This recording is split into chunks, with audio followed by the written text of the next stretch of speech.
आपको कि 19 दिसंबर को इंडिया गठबंधन की मीटिंग हुई थी और उसके बाद नीतीश कुमार के चुप्पी की खबरें सामने आने लगी। जी हाँ, बता दें कि 19 तारीख के मीटिंग के बाद ये कयास लगाया जाने लगा कि इस मीटिंग से नीतीश कुमार खुश नहीं हुए हैं। जो भी निष्कर्ष उस मीटिंग से निकल के सामने आया उससे नीतीश कुमार ने चुप्पी साध ली और ये बातें सामने आने लगी कि वो नाराज है। कयास कई तरह के लगाए जा रहे थे, हालांकि इस पर सफाई भी सामने आई। ललन सिंह ने भी सफाई दी, लालू प्रसाद यादव ने भी सफाई दी, तेजस्वी प्रसाद यादव भी बोल रहे थे कि नाराजगी जैसी कोई बात नहीं है। लेकिन आज अटल बिहारी की जयंती पर मुख्यमंत्री नीतीश कुमार ने अपनी चुप्पी तोड़ी है। सवाल ऐसे में यही उठता है कि 19 तारीख को मीटिंग हुई और चुप्पी आज तोड़ी गई। क्या है इसका सियासी मायने? चुप्पी तोड़ी भी तो बीजेपी नेता और पूर्व पीएम अटल बिहारी की जयंती पर श्रद्धांजलि देने पहुंचे नीतीश कुमार ने अटल जी से अपने संबंधों का जिक्र किया, साथ ही नाराजगी से भी इनकार किया। पार्टी में टूट की खबरों को भी खारिज कर दिया। दरअसल जिस बीजेपी के खिलाफ नीतीश ने मोर्चा बनाने में सबसे अहम भूमिका निभाई, उसी बीजेपी के नेता अटल बिहारी वाजपेयी की तारीफ की, तो इसके सियासी मायने भी निकाले जा रहे हैं। माना जा रहा है कि नीतीश कुमार अटल बिहारी वाजपेयी के नाम के सहारे बड़ा दांव खेल रहे हैं। मोदी विरोधी मुहिम शुरू करने के बाद नीतीश कुमार ने दिल्ली जाकर के अटल जी को पुण्यतिथि पर श्रद्धांजलि दी थी और तब भी पूर्व प्रधानमंत्री से अपना लगाव के बारे में बताया था। चर्चा है कि श्रद्धांजलि के बहाने दो तरह के संदेश दिए जा रहे थे, जो बीजेपी के लिए है तो इंडिया गठबंधन के लिए भी है। नीतीश ने यह बताने की कोशिश की है कि उन्हें बीजेपी के नरेंद्र मोदी वाली टीम से परेशानी है, लेकिन पुराने नेताओं के साथ अब भी वैसे ही संबंध है। तो इंडिया गठबंधन को भी ये जता दिया कि बीजेपी के साथ रहते हुए भी उन्होंने सांप्रदायिक सौहार्द कायम रखा। अगर परिस्थिति बदली तो वे रास्ता भी बदल सकते हैं। साथ ही अटल जी की विचारधारा का समर्थन करने वाले नेता और कार्यकर्ताओं को एक बड़ा संदेश है। हम लोग का रिश्ता, हम लोग का संबंध हमारा अरे पीटीआई नीचे रखिए याद आ रहा है जब हम एमपी रहे तब से, और जब उनकी सरकार बनी साल हमको उन्होंने 3 विभाग की जिम्मेवारी दी थी और कितना मानते थे, और फिर हमको यहाँ का मुख्यमंत्री बनाने में, तो इसलिए उनका तो जो मेरे प्रति एक जिसको कहिए कि प्रेम था, हमको बहुत मानते थे और उनके प्रति मेरा बिल्कुल एक कहिए कि उनके प्रति आदर का भाव है, वो सब जीवन भर रहेगा मेरा। वो कभी भी किसी दूसरे धर्म, किसी दूसरे वालों को कोई दिक्कत नहीं होती थी, तो बहुत अच्छे ढंग से सब कुछ चलाते थे। सारा चीज सब कुछ समय पर होने वाला है, कोई दिक्कत नहीं। आपको बता दें, इच्छा नहीं थी ये सब बात हो, हमने कहा कि नहीं हमको नहीं इच्छा है, हम तो चाहते हैं सब लोग एकजुट होइए। अभी ठीक है, कह दिए कि हर राज्यों का जो तय कर लीजिए, एमपी का जो कुछ भी है सिलेक्ट कर लीजिए और सब एक कर लीजिएगा, तो फिर सब लोग तय हो जाएगा, तो फिर लड़ेगा। आप इसको जहाँ कहीं भी सीट का बट यही हम कहते हैं, हम कुछ नहीं हमारा कहा गया सर आप नाराज एक बच गलत नहीं भाई, गलत है, हम जरा भी नाराज नहीं है। अब कह रहा था उनको, हमके ठीक बनाइए, जिनको भी बनाइए, हमको नहीं कोई इच्छा है।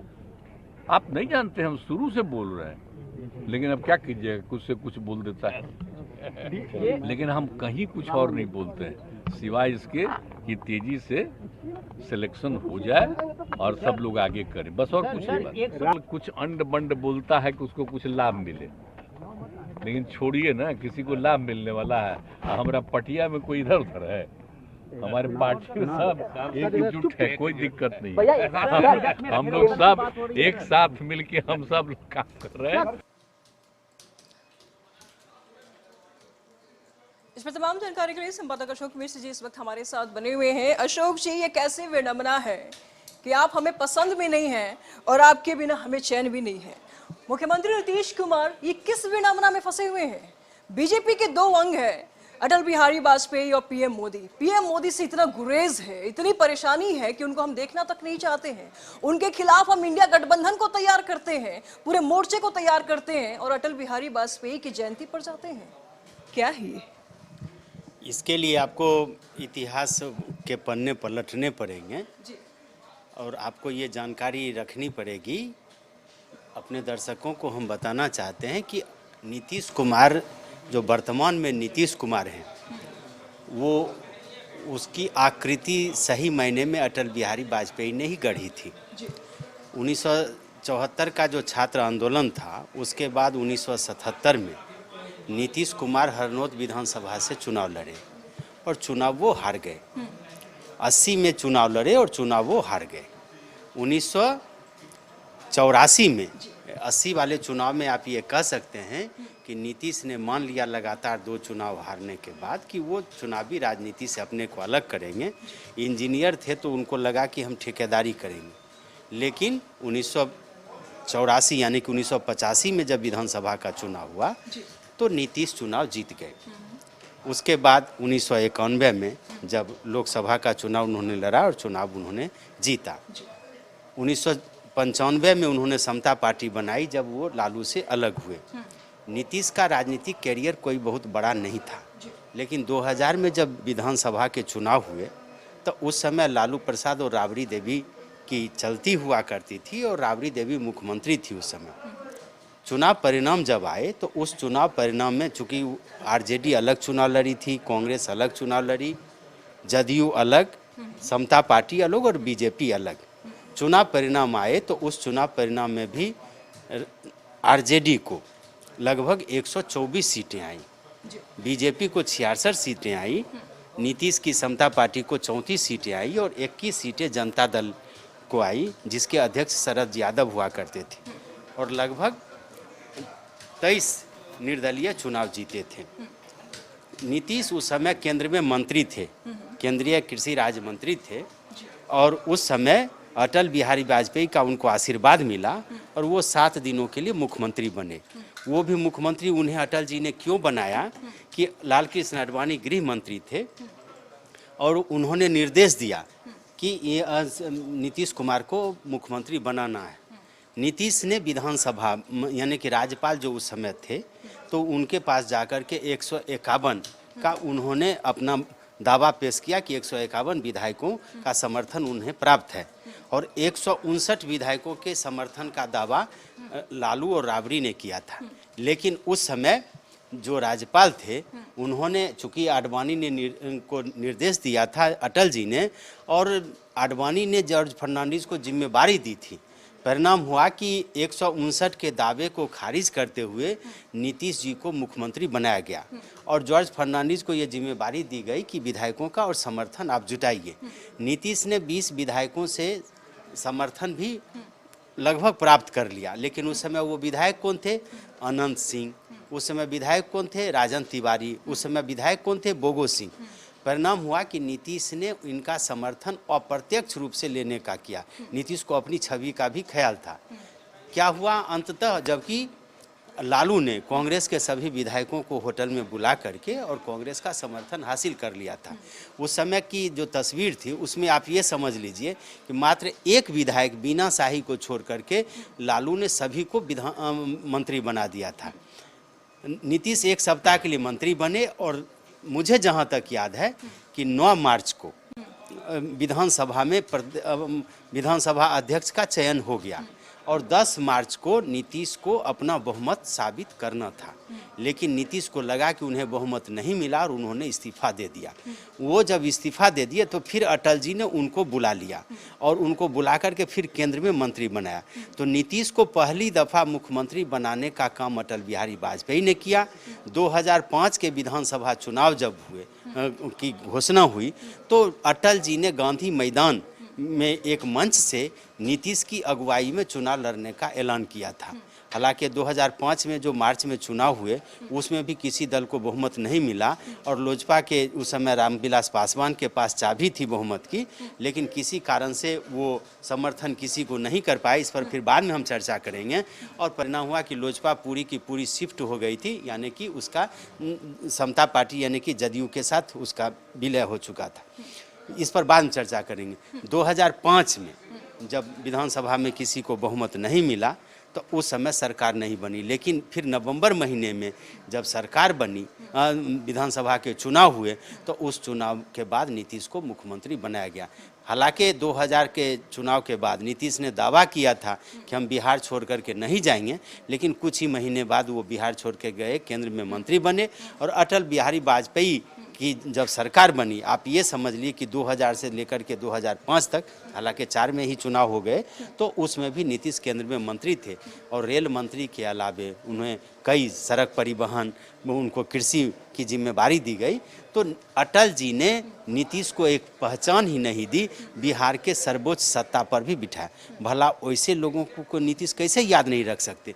आपको फिर स्मरण दिलाएंगे कि समता पार्टी के गठन के बाद जब ये हुआ था कि कहीं न कहीं बीजेपी के साथ समता पार्टी का समझौता होगा, तो उसके पहले मुंबई में, जहाँ तक मुझे याद है कि मुंबई में बीजेपी का राष्ट्रीय अधिवेशन था और पहली दफ़ा किसी दूसरे दल के नेता को बुलाया गया था जिसमें नीतीश उस बैठक में शामिल हुए थे। और उसी समय ये संकेत मिल गया था कि कहीं न कहीं नीतीश या जॉर्ज फर्नांडिस यानी कि समता पार्टी बीजेपी के साथ जुड़ेगी। एक वाकया और आंखों देखा हम बताते हैं कि जिस समय नीतीश का बीजेपी के साथ जाना लगभग तय था, मतलब तय बाद में हुआ, पहले कांग्रेस के साथ ही बातचीत थी और हम लोगों के आंखों के सामने है कि कांग्रेस से वार्ता भी पूरी हो चुकी थी। हमने नीतीश जी से पूछा भी था कि कांग्रेस से सब कुछ ठीक हो गया क्या, तो उन्होंने कहा कि अभी देखिए आगे आगे होता है क्या। कांग्रेस से बातचीत पूरी हो चुकी थी, लेकिन उसके बाद वो बीजेपी के नज़दीक गए और बीजेपी के साथ यानी कि अटल आडवाणी की जोड़ी के साथ गए, तो नीतीश को सब कुछ मिला। केंद्र में मंत्री ही नहीं बने, 3 विभाग के मंत्री, रेल मंत्री के रूप में इनका कार्यकाल लंबा रहा और फिर बिहार के मुख्यमंत्री बने। तो नीतीश आज भी अटल जी की जयंती के बहाने बीजेपी के उन लोगों पर निशाना साध रहे हैं जो वर्तमान में अभी बीजेपी का नेतृत्व कर रहे हैं, और वो बताते हैं कि ये अटल जी वाली बीजेपी नहीं है। अटल जी वाली बीजेपी ने सब एक कॉमन मिनिमम प्रोग्राम भले न बना हो, लेकिन एक एनडीए जो बना उसमें ये था कि विवादित मुद्दों को लेकर के हम नहीं चलेंगे। और परिणाम हुआ कि अटल जी की सरकार में चाहे राम मंदिर का मामला हो, धारा 370 का मामला हो, कॉमन सिविल कोड का मामला हो, इन सारी बातों को एक तरह से दरकिनार किया गया था। और स्मूथली अगर गठबंधन की सरकार की सफलता का श्रेय जाता है तो अटल बिहारी वाजपेयी को जाता है, जिसमें भागीदार जॉर्ज फर्नांडिस और नीतीश कुमार भी थे। तो नीतीश कुमार ने को अटल जी ने सब कुछ दिया। आप देख रहे हैं बिहार का जो ड्रीम प्रोजेक्ट है, चाहे आप अटल सेतु को देखें, आप मुंगेर का देख लीजिए पुल, या आप हरनौत का रेल कारखाना देखें, तो वो सारी चीज़ें नीतीश को अटल जी ने ही दी थी। इसलिए अटल नाम केवलम के अलावे नीतीश कोई जपना नहीं चाहते। लेकिन आज का जो मकसद है उसका साफ मकसद है कि बीजेपी में भी अभी भी बहुत सारे नेता कार्यकर्ता ऐसे हैं जो मन ही मन अटल जी को याद करते हैं और उनको लगता है कि वो ही हमारे नेता और उनकी विचारधारा के हैं। तो परिणाम है कि नीतीश उनकी दुखती रग पर उंगली रखना चाहते हैं ताकि ये लगे कि हम बीजेपी से दूर नहीं हैं, हम अटल जी से दूर नहीं हैं, हम वर्तमान नेतृत्व से दूर हैं, जो कहीं न कहीं सही में बीजेपी की जो एक तरह से कहिए जिस कारण से बीजेपी का गठन हुआ था, या जिस तरह से अटल और आडवाणी की जोड़ी ने, मुरली मनोहर की जोड़ी ने बीजेपी को आगे बढ़ाया था, इन लोगों ने उसकी परिभाषा बदल दी है। और नीतीश हर समय 2 गेट खुला रखना चाहते हैं। नीतीश हर समय बड़ी खिड़की खुला रखना चाहते हैं कि जब कभी भी उनको खिड़की से झांकने की ज़रूरत हो या जब कभी भी उन्हें लगे कि वो किसी गेट के सहारे बीजेपी के साथ जा सकते हैं, तो उसके लिए उन्होंने अटल जी को सबसे मजबूत गेट माना है। और यही वजह है कि आज अटल जी की जयंती के बहाने आपको याद होगा कि पिछले दफ़े अगस्त महीने में ही नीतीश कुमार ने बीजेपी का दामन छोड़ा था, लेकिन उसके कुछ दिनों के बाद ही इसी साल आपने देखा कि अटल की पुण्यतिथि पर वो दिल्ली पहुंच गए थे।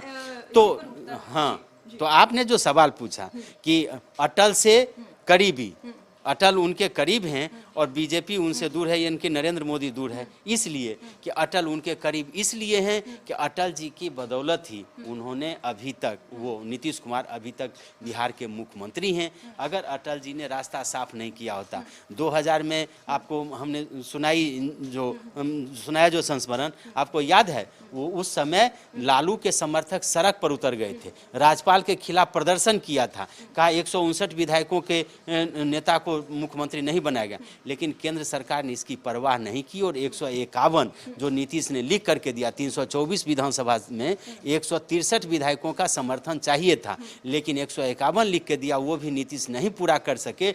इसके चलते अटल बिहारी वाजपेयी और लाल कृष्ण आडवाणी की भद्द पीटी, उनकी आलोचना भी हुई, लेकिन इसके बावजूद भी उन्होंने नीतीश को बुला करके कैबिनेट में उनको शामिल किया। कह सकते हैं कि नीतीश उस कर्ज को भला कैसे भूल सकते हैं। सियासत में हो सकता है नीतीश पाला बदलने में माहिर रहे हों, हो सकता है कि वो बीजेपी को दो बार छोड़ करके बिहार की सरकार चलाने। इंडिया गठबंधन की सियासत पर और साथ ही साथ नीतीश कुमार ने आज ही के दिन अपनी चुप्पी क्यों तोड़ी, इस पर भी चर्चा चल रहा था। संपादक अशोक मिश्र जी इस वक्त हमारे साथ बने हुए हैं। अशोक जी, आज ही के दिन उन्होंने चुप्पी क्यों तोड़ी? सवाल ये भी है, 19 तारीख को मीटिंग हुआ, उसके बाद से तो कोई बात नहीं हुई। अलग अलग दल के नेता सामने आते हैं, लालू प्रसाद यादव आते हैं, तेजस्वी प्रसाद बोलते हैं और ललन सिंह बोलते हैं। तमाम तरह से हमको जानकारी मिल रही है कि ठीक है, नाराजगी नहीं है। अगर नाराजगी नहीं थी तो इतना दिन तक चुप क्यों थे, और चुप थे तो फिर आज बोलने की वजह क्या है? अटल जी का जन्मदिन था, जयंती थी, और लोग कह रहे थे कि नीतीश बीजेपी के साथ जाएंगे। ऐसे में तो ये भी आरोप लगाए जा रहे हैं कि बीजेपी के कोर वोटरों में संधमारी करने की कोशिश हो रही है यहाँ से। ये तो नीतीश करेंगे ही, लेकिन ये कहा जा रहा था ना कि लगता है कि फिर नाराज है इंडिया गठबंधन से तो कहीं बीजेपी का दामन थामेंगे क्या। तो नीतीश ने संकेत दे दिया, अगर बीजेपी अटल जी की बीजेपी होगी तो चले जाएंगे। उन्होंने संकेत दे दिया कि आडवाणी जी की बीजेपी होगी तो चले जाएंगे। चूँकि उस समय क्या कहते हैं, जो राज्यपाल थे विनोद चंद्र पांडे, तो उनके राज्यपाल ने जो फैसला लिया था नीतीश को मुख्यमंत्री बनाने का, वो अटल जी के चलते लिया था, आडवाणी जी के चलते लिया था। तो नीतीश क्यों नहीं गए? और उन्होंने, आप तो मैंने बार बार कहा है कि नीतीश हाँ कहें तो उसे आप हाँ नहीं समझ सकते। ये मैं नहीं कह सकता कि आप उसे ना समझिए, लेकिन नीतीश के बयानों का, नीतीश के भाषणों का, नीतीश की रणनीति का खुलासा सिर्फ नीतीश ही कर सकते हैं, इसके अलावे कोई नहीं। कहा जा रहा था कि जदयू में फूट है, कहा जा रहा था कि ललन सिंह को साइड किया जा रहा है, तो कई बातें ऐसी थी। नीतीश ने आज खुल करके बता दिया है कि अभी लोग जो कयास लगा रहे हैं वो थोड़ा दिल्ली दूर है, अभी तुरंत हम पाला बदलने वाले नहीं हैं, लेकिन अगर बीजेपी में जाना होगा तो अटल जी वाली सहमति बनेगी तो जरूर जाएंगे। आपने ब्रेक से पहले एक सवाल किया था 2017 की चर्चा। 2017 का प्रत्यक्षदर्शी तो मैं हूँ ही।